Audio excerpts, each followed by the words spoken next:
Good afternoon. আজকে সভা মাননীয় প্রিন্সিপাল সাহেব, আমার শ্রদ্ধেয় রেজুলেশন মহাশয়, উপস্থিত কলেজের অধ্যাপক অধ্যাপিকা এবং আমার প্রিয় ছাত্রছাত্রী, সবাইকে আমি আমার পক্ষ থেকে অভিনন্দন ও শুভেচ্ছা জানাচ্ছি। আজকের এই ভোট দিবস উপলক্ষে বক্তব্য মাননীয়গণ সবাই বললেন। আমি একটি ছোট্ট একটা কথা বলবো। গতকাল আপনাদের কলেজের পক্ষ থেকে দু তিনজন গেছিল আমাদের কাছে ভোট দিবসে বৃক্ষরোপণ করার জন্য। তো আমরা সেটা সঙ্গে সঙ্গে অ্যাকসেপ্ট করে আমরা যথারীতি চারা দিয়েছি এবং সেই বৃক্ষরোপণ অনুষ্ঠান আমরা করলাম। এটা একটা নৈতিক কাজ। দেশ ও দশের স্বার্থে গাছ আমাদের নিত্য নৈতিক প্রয়োজন। জন্ম থেকে মৃত্যু পর্যন্ত আমাদের কাছে ব্যবহার হয়।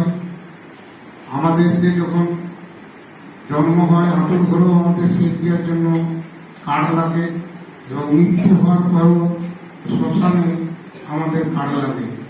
এই জন্যই আমি এই কথাটা বললাম, জন্মের থেকে মৃত্যু পর্যন্ত আমাদের কাঠের প্রয়োজন। সেই গাছগুলি আপনারা একটু রক্ষা করবেন। যে গাছগুলো আমরা রোপণ করলাম, আপনারা সময় পেলে একটু করে জল দেওয়ার ব্যাপার আছে, আর কিছু নয়। সামান্য ফার্টিলাইজারের ব্যবস্থা করলে প্রিন্সিপাল স্যারকে অনুরোধ করব যে উনি যেন একটু ফার্টিলাইজারের ব্যবস্থা করে দিয়ে গাছগুলো যেন বাঁচে। মিস্টার প্রফেসর ভট্টাচার্য সাহেবের একটা কথা আমার খুব ভালো লাগলো, যে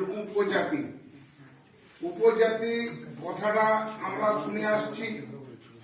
তা আমাদের পৃথিবীর যখন সৃষ্টি হয়েছিল তখন শ্যাওলা পড়েছিল, প্রথম কীটপতঙ্গ এসেছিল, তারপরেই আমাদের এই আদিবাসী বন্ধুরা এসেছিলেন।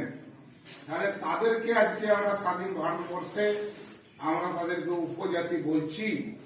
উনার কথাটা আমি সমর্থন করেই আজকে আদিবাসী সম্প্রদায়ের যে উন্নতি, তাদের যে শিক্ষাগতা উচ্চর দিকে যে উঠছে, আজকে আমরা দেখছেন যে আজকে আমরা আদিবাসীদের মধ্যে ভালো ভালো ডাক্তার পাচ্ছি, প্রফেসর পাচ্ছি। এই কয়েকদিন আগেই আজকে একটা রাষ্ট্রপতি হওয়ার জন্য মাননীয় শ্রী দ্রৌপদী মুর্মুর নাম প্রস্তাবিত হয়েছে।